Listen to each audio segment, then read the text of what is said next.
बिस्मिल्लाहिर्रहमानिर्रहीम। अस्सलाम वालेकुम नाज़रीन, आप यूट्यूब चैनल देख रहे हैं। मैं इमरान ख़ान हूँ। सबसे पहली ख़बर जो है वो पाकिस्तान तहरीक-ए-इंसाफ़ के सोशल मीडिया में इस वक्त काफ़ी बेचैनी है। सोशल मीडिया के लोग ख़ास तौर पे रऊफ़ हसन साहब को, जो तर्जुमान है पाकिस्तान तहरीक-ए-इंसाफ़ के, उनको और कुछ लोग जो हैं वो बैरिस्टर गौहर को भी तनकीद का निशाना बना रहे हैं। ये मामला शुरू होता है इमरान खान साहब के एक ट्वीट से। उनके अकाउंट से एक ट्वीट किया जाता है। आप सब जानते हैं कि इमरान खान साहब जेल में बंद है और उनका अकाउंट जो है वो उनकी सोशल मीडिया टीम चला रही है। सोशल मीडिया टीम के कुछ लोग पाकिस्तान में मौजूद हैं, बहुत सारे लोग हैं, बेशुमारी हैं, और वो कंट्रोलेबल तो है ही नहीं सोशल मीडिया। यानी मुझे अच्छी तरह याद है फवाद चौधरी ने एक दौर में कहा था कि सोशल मीडिया को हम कंट्रोल नहीं करते बल्कि बाज़ औक़ात सोशल मीडिया हमें कंट्रोल करता है। रीज़न ये है कि नौजवानों की बहुत बड़ी तादाद है, उनकी उम्र जो है वो 18 साल से 30 साल 35 साल के बीच में है और वो अपनी मर्ज़ी से लिखते हैं। बाद औक़ात वो अपनी पार्टी के ऊपर बहुत तनकीद करते हैं, इमरान खान साहब के फ़ैसलों पे भी तनकीद करते हैं और वो किसी की बात नहीं सुनते, और ये पढ़े लिखे नौजवान हैं। लेकिन जो इमरान खान साहब की अपनी सोशल मीडिया टीम है, एक्चुअली वो एक रिस्पॉन्सिबल टीम है और वो इमरान खान साहब की मंशा के मुताबिक चीज़ों को करती है।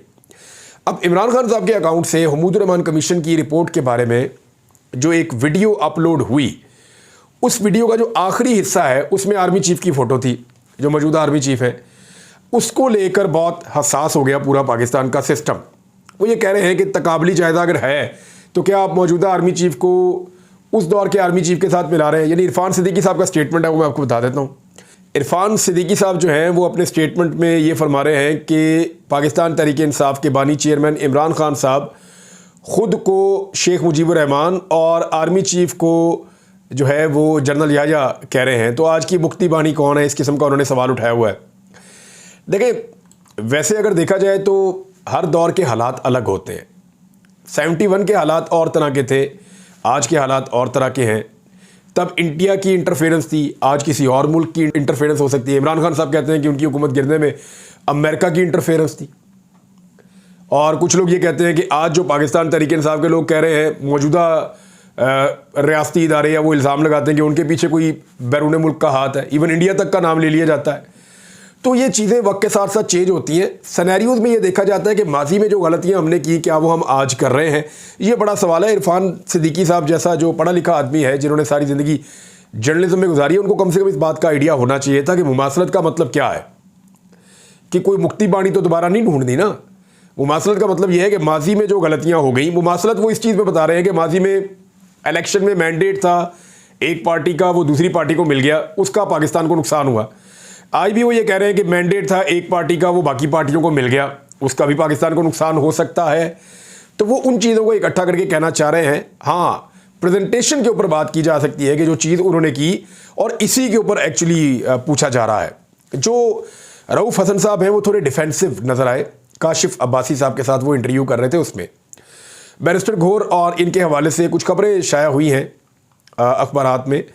तस्दीक तो दोनों साहिबान ने नहीं की, वो बताएंगे, लेकिन रऊफ़ हसन साहब ने टीवी चैनल के साथ जब बात की तो उसमें कुछ वो डिफेंसिव थे सोशल मीडिया की पॉलिसी को, या सोशल मीडिया की पोस्ट जो पाकिस्तान तहरीक-ए-इंसाफ़ की होती है, ख़ासतौर पर बानी चेयरमैन इमरान खान साहब के हवाले से, वो थोड़ा सा बैक फुट पर नज़र आए रऊफ़ हसन साहब। तो फिर पाकिस्तान तहरीक-ए-इंसाफ़ का सोशल मीडिया आप जानते हैं अच्छी तरह, उन्होंने फिर उनके ऊपर सख्त जुमले भी बोले, उनका एहतसाब शुरू कर दिया। अब जो खबर है वो ये कह रही है कि FIA को जो स्टेटमेंट दिया है उसमें बैरिस्टर गौहर साहब ने भी कहा है कि अदम इत्तफाक किया है वीडियो अपलोड करने के ख्याल से, और तस्दीक की है कि दो लोगों का उन्होंने नाम लिया, एक जबरान अलियास साहब जो अमेरिका में है और एक अज़हर मशवानी साहब जो भी पाकिस्तान में मौजूद नहीं है। इन दोनों के बारे में कहा गया कि ये बाहर से अकाउंट चलाते हैं, पाकिस्तान के बाहर से। अब पता नहीं बैरिस्टर गौहर साहब ने ये स्टेटमेंट दिया है या फिर FIA के सोर्सेज ने ये स्टेटमेंट जो है वो पाकिस्तान के मीडिया को दे दिया है। लेकिन ये बात जानते हैं सब लोग कि जबरान अलियास साहब हों या अज़हर मशवानी साहब हों, वो पाकिस्तान तहरीक-ए-इंसाफ़ के वो बड़े वफ़ादार कारकुन हैं और इमरान खान साहब के बड़े करीबी लोगों में से एक हैं, और ये पाकिस्तान तहरीक-ए-इंसाफ़ के सोशल मीडिया में बहुत ठीक ठाक इन्फ्लुएंस भी रखते हैं। अब सोशल मीडिया के लोग कह रहे हैं जी हमने जो किया वो हमने ठीक किया, और दूसरी तरफ जो है वो पार्टी की क़यादत कह रही है वो अपने आप को इससे कुछ डिस्टेंस कर रही है। इससे एक सिचुएशन क्रिएट हो रही है। ज़्यादा तनकीद एक बात पर हो रही है और मैं चाहता हूँ उस पर थोड़ी सी बात हो जाए। काशिफ अब्बासी साहब ने एक बात पूछी, उन्होंने कहा जी पाकिस्तान के अंदर जो लोग रहते हैं उनको फेस करना पड़ता है, यानी आपके मुंह पे भी एक निशान है, वो रऊफ़ हसन साहब को, और जो लोग पाकिस्तान से बाहर मौजूद हैं उनको ये फेस नहीं करना पड़ता। तो दोनों के लिखने और बोलने में फ़र्क हो सकता है, ये बात बिल्कुल ठीक है। देखें, इसको अगर आप एक एंगल से और ले कि जो लोग हमारे दोस्त, जानने वाले या पॉलिटिकल पार्टी के लोग जो पाकिस्तान से बाहर चले गए, एक दौर में PMLN के भी कुछ लोग पाकिस्तान से बाहर चले गए थे, पीपल्स पार्टी के कुछ लोग भी पाकिस्तान से बाहर चले गए थे। तो जब लोग पाकिस्तान से बाहर चले जाते हैं तो उसका मकसद क्या होता है? एक्चुअली वो पाकिस्तान में बोल नहीं पा रहे होते, पाकिस्तान में अपनी बात सामने रख नहीं पा रहे होते, और अगर वो बात करते हैं तो फिर उसके कॉन्सिक्वेंसेस होते हैं, उसके नताइज होते हैं पाकिस्तान में। तो बहुत मुश्किल होता है पाकिस्तान में खड़े होकर बात करना। यानी पाकिस्तान से बाहर अगर आप मौजूद हैं और आप इमरान खान के सबसे बड़े मुखालिफ को आप वहाँ पे मुर्दाबाद कह देते हैं, तो पाकिस्तान में अगर कोई आदमी इमरान खान जिंदाबाद कह देता है तो ये एक बराबर है। यानी आप पाकिस्तान के अंदर 2-3 लेवल पे जाके बात कर देना वो बहुत मुश्किल है, वो बहुत बड़ी बात है। लेकिन जो पाकिस्तान से बाहर रहते हैं उनकी मुश्किलात और तरह की बहुत सारी है। यानी पाकिस्तान से बाहर हैं, अपने घर से बाहर हैं, अपने रिश्तेदारों से बाहर हैं, अपनी सरजमीन से दूर हैं, फिर उनके माली मामलात भी होते हैं, लाइफ गुजारना भी मुश्किल होता है, एक नई जगह पे जाके अपने आप को एडजस्ट करना, दिल भी नहीं लगता, तकलीफ़ भी होती है। वो सारी तकालीफ वो बर्दाश्त करते हैं, बात बिल्कुल ठीक है। लेकिन वहाँ पे अगर वो किसी डेमोक्रेटिक कंट्री में मौजूद हैं तो उनकी जान को, उनके माल को, उनकी ज़िंदगी को उस तरह ख़तरा नहीं होता जैसे पाकिस्तान में होता है। यहाँ पे बंदा गिरफ्तार भी हो सकता है, यहाँ पे टॉर्चर भी हो सकता है, बंदे को गायब भी किया जा सकता है, बंदे को ज़ख्मी किया जा सकता है, बंदा मौत के मुँह में जा सकता है। तो ये एक फ़र्क है जिसको थोड़ा सा अगर अंडरस्टैंड करेंगे ना सारे लोग, तो आपस में उनकी लड़ाई के इम्कानात कम हो जाएंगे। स्पेशली जो लोग पाकिस्तान से बाहर रहते हैं उनके दिमाग में ये बात आती है, और वो ये गिला भी करते हैं कि पाकिस्तान में मौजूद लोग जो है वो अपनी इंटेंसिटी क्यों नहीं बढ़ा रहे, और ज़्यादा बात करें, और ज़्यादा बात करें। तो पाकिस्तान में जो लोग रहते हैं उनसे आप पूछें वो बेचारे फिर कैसे बात कर रहे होते हैं और किस तकलीफ़ से गुजर रहे होते हैं। वो तकालीफ पाकिस्तान में बेशुमार लोगों ने बर्दाश्त की। अब सबकी एक जैसी कैपेसिटी नहीं होती, कोई थोड़ा ज़्यादा बर्दाश्त कर लेता है, कोई थोड़ा कम बर्दाश्त कर लेता है, लेकिन हर एक ने कुछ ना कुछ बर्दाश्त किया है। और जो लोग ओवरसीज़ हैं या पाकिस्तान से बाहर रहते हैं ना, अब उनके ऊपर कोई तनकीद नहीं है, कोई तनकीद नहीं है। पाकिस्तान के लिए उनका दिल धड़कता है, वो इंतहाई काबिल एहतराम है। लेकिन उनको ये समझना पड़ेगा कि जो लोग पाकिस्तान में रहते हैं उनके लिए वो बात करना थोड़ा सा मुश्किल रहता है जो वो लोग बाहर बैठ के कर लेते हैं नॉर्मली।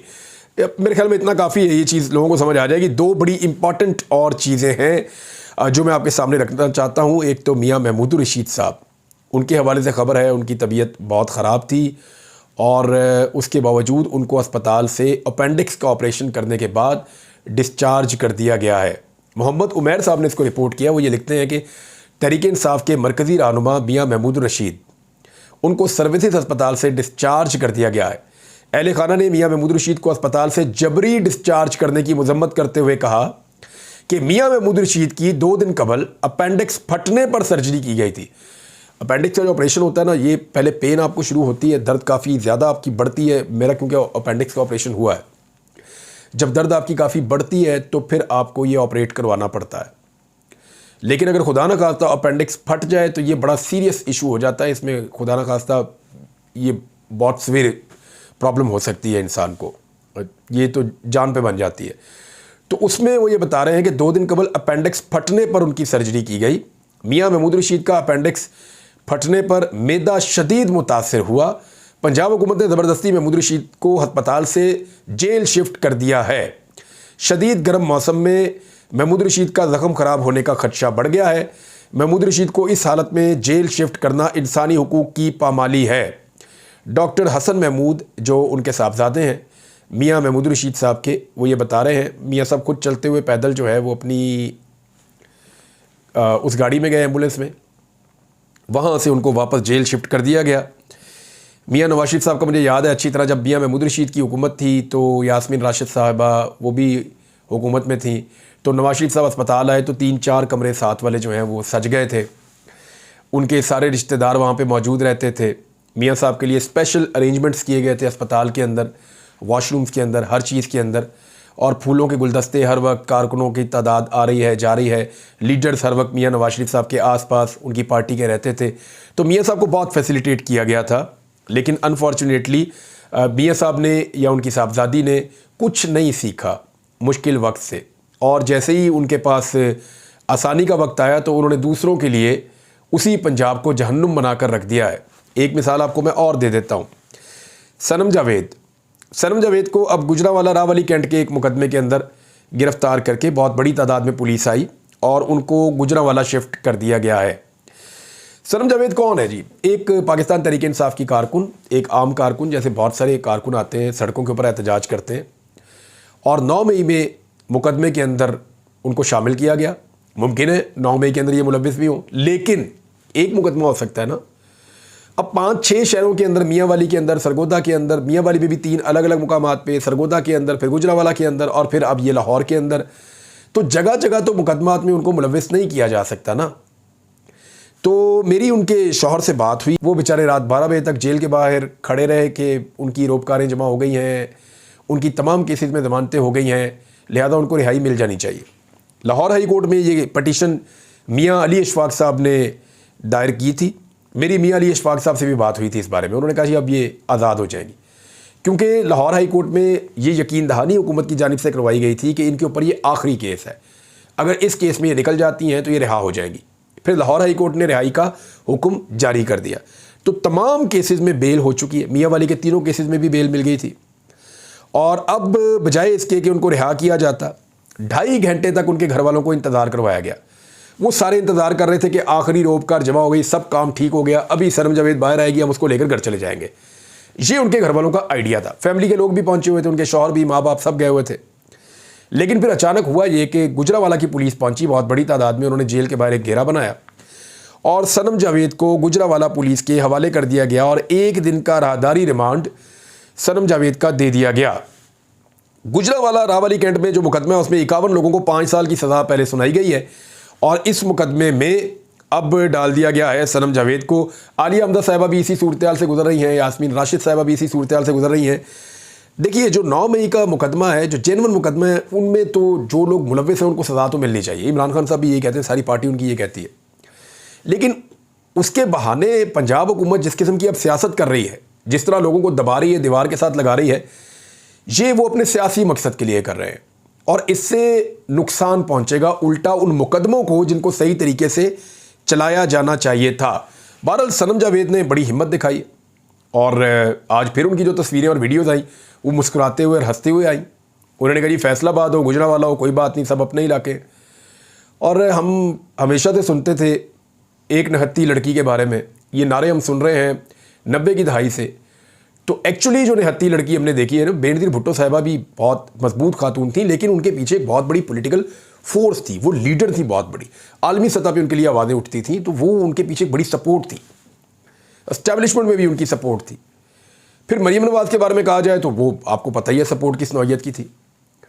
लेकिन अगर आप एक्चुअल कहें कि कोई निहत्ती लड़की, तो मुझे वो जो दिखाई दिया वो ये, आज मुझे ऐसा लगा कि ये नारा इस लड़की के लिए बना है या इन खवातीन के लिए बना है जो अब जेलों के अंदर बंद हैं।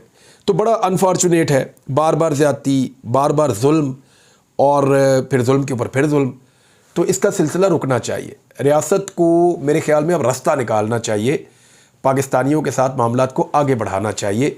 हाँ, जिसका जितना जुर्म है उतनी सज़ा उसके लिए होनी चाहिए, ताकि आइंदा वो जुर्म ना करे। फजलुर रहमान साहब के बारे में एक बहुत बड़ी खबर मुझे पता चली, नाज़रीन आपके साथ शेयर कर देता हूँ मैं। मौलाना फजलुर रहमान साहब को ज़्यादा सीटें क्यों नहीं मिली, ये सवाल मेरे दिमाग में बड़े अरसे से आ रहा था, और अब मैं आपको देने वाला हूँ पक्की खबर कि उन्हें ज़्यादा सीटें क्यों नहीं मिली। और फजलुर रहमान साहब को भी इस बात का आइडिया हो गया है। ये इन्फॉर्मेशन उनके पास एग्जैक्ट नहीं है, लेकिन फजलुर रहमान साहब इस वीलॉग को सुनने के बाद इसको कन्फर्म कर सकते हैं कि उनके साथ हाथ एक्चुअली किया किसने है। यानी मुझे समझ नहीं आती थी कि फजलुर रहमान साहब पीडीएम के सदर, सबसे ज़्यादा काम पीडीएम के सदर ने किया था ना, जो एक अलाइंस बना हुआ था उसके जो सदर थे वो फजलुर रहमान साहब थे। पीएमएलएन, पीपल्स पार्टी, एमकेएम, बाकी सारे उसका हिस्सा बने थे। तो 13 जमाती इत्तेहाद में नंबर 1 पे फजलुर रहमान साहब खुद थे। तो फजलुर रहमान साहब को तो एक अच्छा शेयर मिलना चाहिए था उनकी खिदमात के एतराफ़ में। तो फजलुर रहमान साहब को एक अच्छा और बड़ा शेयर क्यों नहीं मिला? फ़र्ज़ करें जितनी सीटें उनकी पहले थी उससे दुगनी तो होनी चाहिए थी। दुगनी ना होती तो कोई 50% और बढ़ जाती। कुछ उनको ज़्यादा मिल जाता, लेकिन मिला नहीं। ये बात हज़म नहीं हो रही थी, समझ नहीं आ रही थी। तो अब मेरे एक सोर्स ने मुझे सारी इन्फॉर्मेशन दी और हुआ ये था कि मियां नवाज शरीफ साहब ने जब इलेक्शन होने वाले थे 2024 के 8 फरवरी को, उससे पहले ये मुतालबा सामने रख दिया था कि मुझे हुकूमत में फजलुर रहमान नहीं चाहिए। और ये मुतालबा जो है वो हिला देने वाला मुतालबा था कि भाई फजलुर रहमान साहब को इन्होंने लीडर बनाया हुआ है, उन्हें हर चीज़ में आगे किया हुआ है, उनके बच्चों को ये एहतजाज में इस्तेमाल करते हैं, मदारस से वो तलबा को लेकर आते हैं, उनकी अपनी जो फॉलोइंग है फजलुर रहमान साहब की अपनी, वो उसको भी निकाल कर इस्तेमाल करते हैं। इनके पल्ले तो कुछ नहीं था। आज उसी फजलुर रहमान को नवाज शरीफ साहब ऐसा क्यों कह रहे हैं? तो मियाँ साहब ने बड़ा क्लियरली और कैटेगोरिकली कहा कि भाई इलेक्शन के इस सौदे में मुझे फजलुर रहमान नहीं चाहिए, मैं उनसे इंडिपेंडेंट हुकूमत बनाना चाहता हूं। अब उसके रीजंस मैं आपको देता हूं। फजलुर रहमान साहब के जो वज़रा है ना, उन्होंने पीडीएम की जो सरकार है, इसमें पीडीएम के अपने लोगों ने बताया, जो वज़रा थे शहबाज शरीफ के अंडर काम कर रहे थे, जब पीडीएम की हुकूमत इमरान खान की हुकूमत गिराकर बनी थी ना, तो उस वक्त जो वज़रा काम कर रहे थे पीएमएलएन के और पीपल्स पार्टी के, उन्होंने ये पोल खोला है। उन्होंने कहा कि फजलुर रहमान साहब की पार्टी के वज़रा इस तरीके से काम कर रहे थे कि जैसे आज वजारत का आखिरी दिन है। बाकी आप समझदार हैं कि इनसे ज़्यादा किसी ने हाथ नहीं मारा।